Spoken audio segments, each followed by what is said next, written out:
जिस विषय पर आज हम चर्चा करेंगे वह है राजनीतिक सिद्धांत। और यही क्रम आज के व्याख्यान में जारी रहेगा जो पिछले 2-3 व्याख्यान में हमने शुरुआत की थी।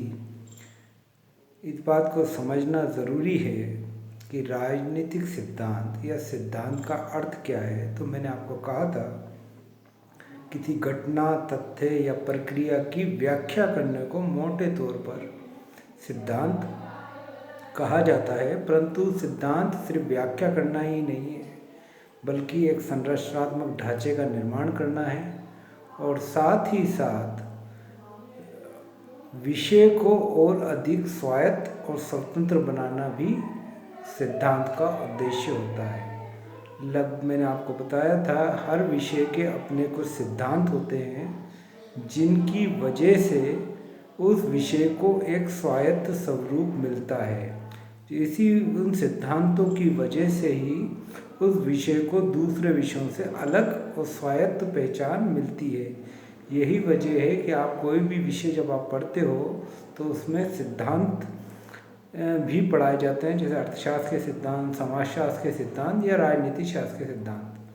अब इस बात पर हम चर्चा कर चुके थे कि राजनीति विज्ञान या राजनीति शब्द की उत्पत्ति पॉलिश शब्द से हुई है, जिसका अर्थ है नगर राज्य। और आज से 2500 साल पहले कमोवेश एथेंस को जन्मभूमि, यूनान के एथेंस शहर को राजनीति विज्ञान की जन्मभूमि कहा जा सकता है, क्योंकि सबसे पहले एथेंस वासी ही थे जिन्होंने राजनीति विज्ञान पर या राजनीति के प्रश्नों पर लौकिक दृष्टि से विचार प्रारंभ किया। यानी उन्होंने उन मूल समस्याओं पर विचार किया जो आज भी राजनीति विज्ञान की आधारभूत समस्याएं हैं या आधारभूत प्रश्न हैं कि आदर्श राज्य कैसा होगा, आदर्श नागरिक कैसे कहे जाएंगे, हम नागरिक किसे कहेंगे, व्यक्ति हम राज्यों के आदर्शों का या आदेशों का पालन क्यों करते हैं।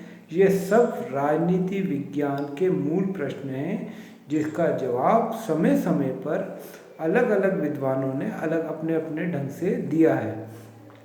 तो एक बात और चीज़ समझानी ज़रूरी है कि यूनानी नगर राज्यों में सामाजिक जीवन और राजनीतिक जीवन में कोई भेद नहीं था। उनके लिए जो सामाजिक था वही राजनीतिक था। जो राजनीतिक है वहाँ पे राजनीतिक जीवन या सामाजिक जीवन आपकी सहभागिता पर निर्भर था।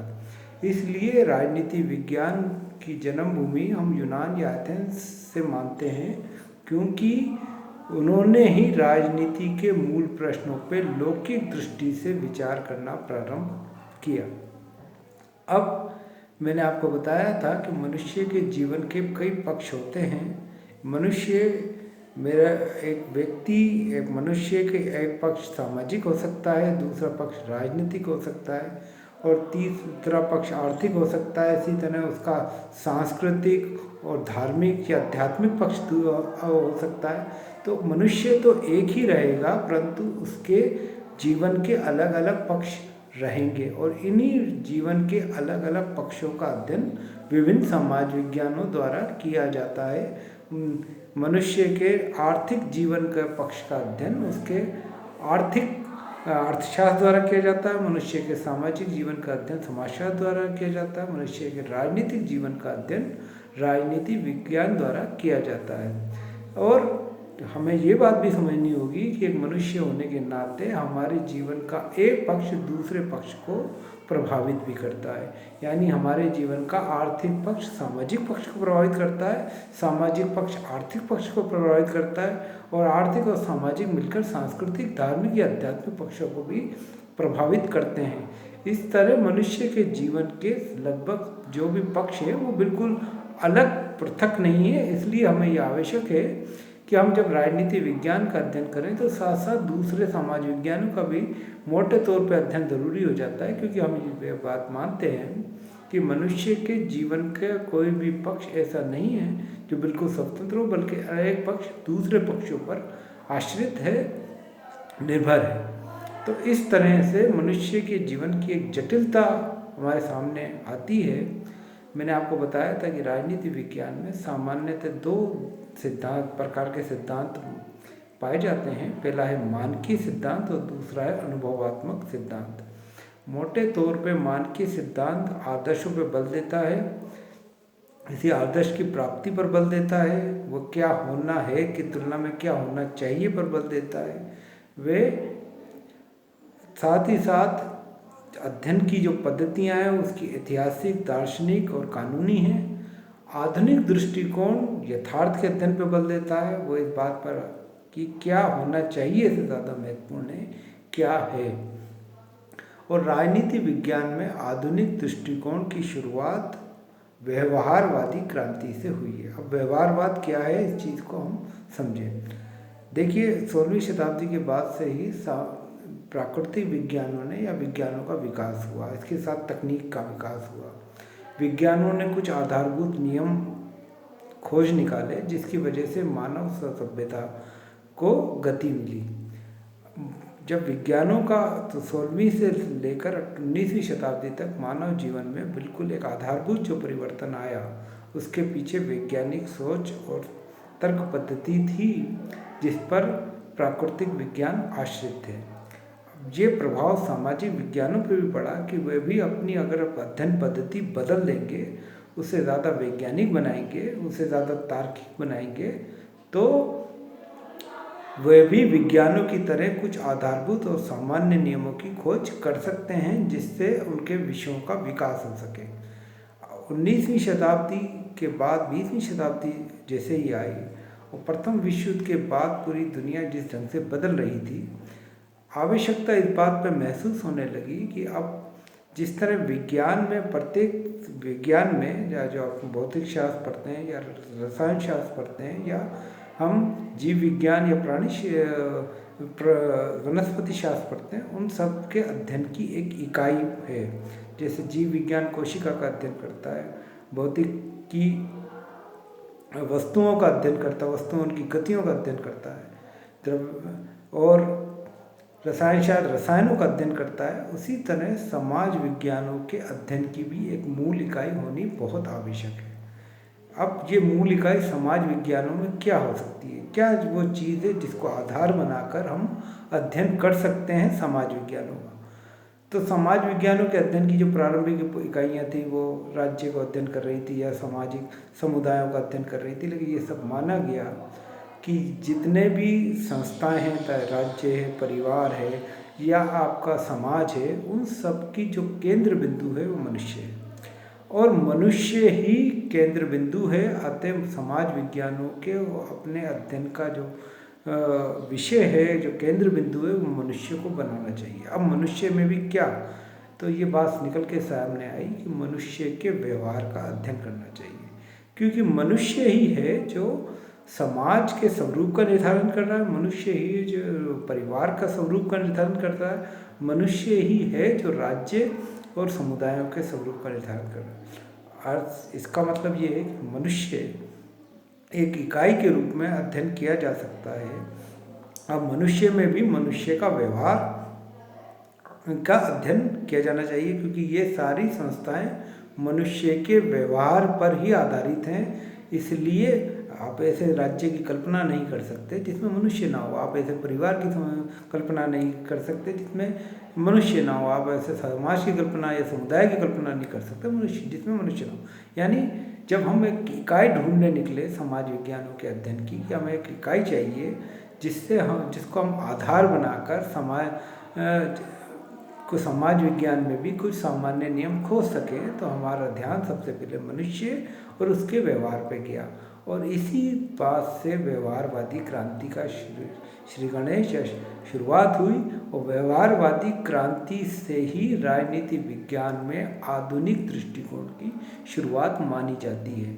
यानी आधुनिक दृष्टिकोण यानी हमने सोचने या राजनीति विज्ञान के अध्ययन करने का जो परंपरागत जो तरीका था, पुराना जो तरीका था, जो वक्त और परिस्थिति के अनुसार अब प्रासंगिक नहीं रह गया था, और उसको छोड़कर एक नवीन अध्ययन पद्धतियों पर आधारित एक नवीन सिद्धांत को अपनाया जिसे हम अनुभवात्मक सिद्धांत कहते हैं। और इसकी शुरुआत व्यवहारवादी क्रांति से हुई।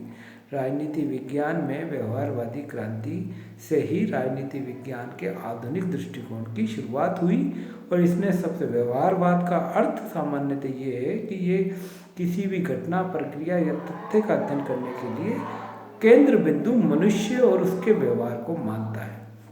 अब मनुष्य और उसका व्यवहार केंद्र बिंदु है तो हमें, और सबसे बड़ी जो समस्या इस चीज़ में आती है कि समाज विज्ञानों इतने सालों तक एक इकाई की खोज में लगे हुए थे कि हमें भी प्राकृतिक विज्ञानों की तरह एक इकाई मिल जाए जिसके आधार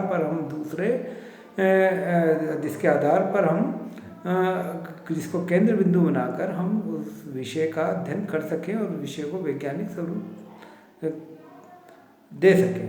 अब समाज विज्ञानों प्राकृतिक विज्ञानों ने अपने केंद्र बिंदु ढूंढ लिए थे। अब बारी थी समाज विज्ञानों की कि वो भी अपने केंद्र बिंदु ढूंढता, तो वह केंद्र बिंदु मनुष्य के व्यवहार के रूप में सामने आए कि मनुष्य का जो व्यवहार है वही सभी सामाजिक, राजनीतिक, आर्थिक, सांस्कृतिक संस्थाओं को प्रभावित करता है। और इसी व्यवहार का अगर हम अध्ययन कर लेंगे तो हम राजनीति के बारे में या अर्थशास्त्र के बारे में या समाजशास्त्र के बारे में या हमें दूसरे किसी सांस्कृतिक मुद्दों के बारे में ज़्यादा गंभीरता से और ईमानदारी से ज़्यादा तथ्यात्मक ढंग से बात कह सकेंगे। अब मनुष्य के व्यवहार के अध्ययन के लिए हमें वो सारी आधुनिक तकनीकों का उपयोग करना चाहिए जो विज्ञान ने हमें पहले से मौजूद करा दी।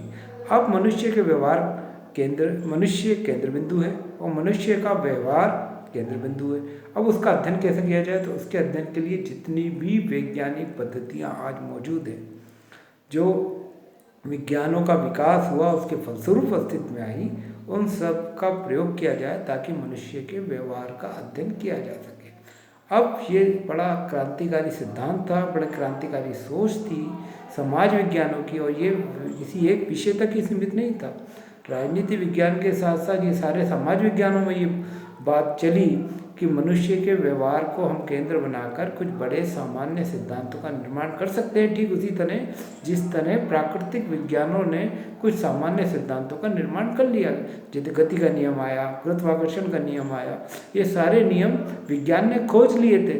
राजनीति विज्ञान या दूसरे समाज विज्ञान इस तरह के कोई सामान्य सिद्धांत खोज पाने में असफल थे, चाहे वो गुरुत्व का सिद्धांत हो, गुरुत्वाकर्षण का सिद्धांत हो, गति का सिद्धांत हो। हम ये मानते हैं कि ये सार्वभौमिक रूप से लागू होते हैं। इसके बारे में ऐसा नहीं है कि गुरुत्वाकर्षण का सिद्धांत भारत में लागू हो रहा है तो अमेरिका में नहीं लागू नहीं होगा या ऑस्ट्रेलिया में लागू। हम जानते हैं गुरुत्व का सिद्धांत या गुरुत्वाकर्षण का सिद्धांत व्यापक रूप से सार्वभौमिक रूप से लागू होता है और सभी समाज विज्ञानी सभी प्राकृतिक विज्ञानी उस मुद्दे पर एकमत हैं। तो ऐसे ही सिद्धांतों की आवश्यकता समाज विज्ञानों को भी हुई कि जो आधारभूत सार्वभौमिक नियम बनाए और जिसके बारे में सारे समाज विज्ञानी सामान्य रूप से स्वीकार करें उस सिद्धांत को। तो यही खोज मनुष्य को एक केंद्र बिंदु बनाने पर बल देती है कि मनुष्य के व्यवहार का अध्ययन कर हम ये समझ सकते हैं कि दूसरी संस्थाएं किस ढंग से काम करती हैं। अब क्या मनुष्य का व्यवहार हमेशा एक जैसा रहता है? क्या मनुष्य के व्यवहार में कभी परिवर्तन नहीं आता? या मनुष्य का व्यवहार अगर परिवर्तनशील है तो समस्या ये आगे आ जाएगी कि उसके आधार पर कोई भी सामान्य सिद्धांत या सामान्य नियम बनाया जा सकता है। क्या हम ये कह सकते हैं किसी एक व्यक्ति विशेष ने अगर किसी एक पार्टी को वोट डाला है तो क्या अगर आगामी चुनाव में भी वो उसी पार्टी को वोट डालेगा, उसी दल को वोट डालेगा? इस बारे में क्या हम निश्चयात्मक या निर्णयात्मक रूप से कुछ कह सकते हैं? तो यही प्रश्न है जो आज भी एक खुले प्रश्न के रूप में मौजूद हैं, परंतु हमें मोटे तौर पे ये बात समझना चाहिए कि व्यवहारवाद से अनुभाविक सिद्धांत की उत्पत्ति हुई। राजनीति विज्ञान में व्यवहारवाद प्रथम और द्वितीय विश्व युद्ध के दौरान विकसित हुआ और इसका उद्देश्य था मनुष्य के व्यवहार का अध्ययन करना ताकि राजनीति विज्ञान में कुछ सर्वमान्य नियमों का निर्माण या सिद्धांतों का निर्माण किया जा सके।